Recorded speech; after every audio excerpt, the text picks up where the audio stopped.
Last video ನೋಡಿರ್ತೀರಾ. So ಒಂದು ಹೊಸ ಕ್ಯಾಮ್ರಾನ ಪರ್ಚೇಸ್ ಮಾಡಿದೆ, DJI Osmo 6 ಅಂತ. ಕ್ಯಾಮ್ರಾದ ಪ್ರೈಸ್ ಬಂದ್ಬಿಟ್ಟು 55,000 ಇದೆ. ಫುಲ್ ಅಡ್ವೆಂಚರ್ ಕಾಂಬೋ ತಗೊಂಡೆ. ಅದೇ ಕ್ಯಾಮ್ರಾದಲ್ಲಿ ರೆಕಾರ್ಡ್ ಕೂಡ ಮಾಡ್ತಿರೋದು. ಹಾಗೆ ಇನ್ನೂ ಸ್ವಲ್ಪ ಜನ ಕೇಳ್ತಿದ್ರು ಇಬ್ರು ಕರ್ನಾಟಕ ಟ್ರಿಪ್ ಯಾವಾಗ ಮಾಡ್ತೀರಾ ಅಂತ.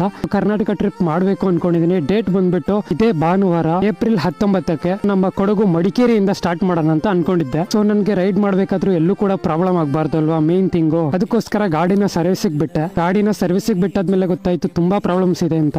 ಮಾರ್ನಿಂಗ್ ಒಂದು ಫೋಟೋ ಕಳಿಸಿದ್ರು, ಫ್ಯೂಲ್ ಪಂಪ್ ಹೋಗಿದ್ದೆ, ಅದನ್ನ ಚೇಂಜ್ ಮಾಡಬೇಕು ಅಂತ. ಜಸ್ಟ್ ಅದಕ್ಕೆ 6,000 ರೂಪಾಯಿ ಇದೆ. 6,000 ರೂಪಾಯಿ ಪೇ ಮಾಡಿದೆ. ಇನ್ನು ಬಾಕಿ ಏನೇನ್ ಫಾಲ್ಟ್ ಇದೆ ನೋಡ್ಬಿಟ್ಟು ಹೇಳ್ತಾರಂತೆ. ಗಾಡಿ ಫುಲ್ ರೆಡಿ ಆದ್ಮೇಲೆ ಬಾಕಿ ಉಳಿದಿರೋ ಪೇಮೆಂಟ್ ಎಷ್ಟು ಅದು ಕೊಟ್ಬಿಟ್ಟು ಗಾಡಿ ಬಿಡಿಸ್ಕೊ ಬರ್ಬೇಕು. ಸ್ವಲ್ಪ ಕೆಲಸ ಮಾಡ್ಬಿಟ್ಟು ರೈಡಿಂಗ್ ಜಾಕೆಟ್ಗೆ ಅಂತ ಹೇಳ್ಬಿಟ್ಟು ಸೇವಿಂಗ್ಸ್ ಮಾಡಿ ಇಟ್ಟಿದ್ದೆ ಅಮೌಂಟ್. ಅದು ಬಂದ್ಬಿಟ್ಟು ಗಾಡಿಗೆ ಎಲ್ಲ ಖರ್ಚಾಗ್ತಿದೆ. ಅದು ಅಲ್ಲದೆ ಕರ್ನಾಟಕ ಟ್ರಿಪ್ ಬಂದ್ಬಿಟ್ಟು ಆಲ್ಮೋಸ್ಟ್ 1 ತಿಂಗಳು ಆಗ್ಬೋದು. ಆ 1 ತಿಂಗಳು ರೈಡ್ ಮಾಡಕ್ಕೆ ಪೆಟ್ರೋಲ್ಗೆ ತುಂಬಾ ಅಮೌಂಟ್ ಬೇಕಾಗುತ್ತೆ. ಸೊ ಈ ರೈಡ್ ಪ್ಲಾನ್ ಮಾಡ್ತಿರೋದೇ ನಿಮ್ಗೋಸ್ಕರ.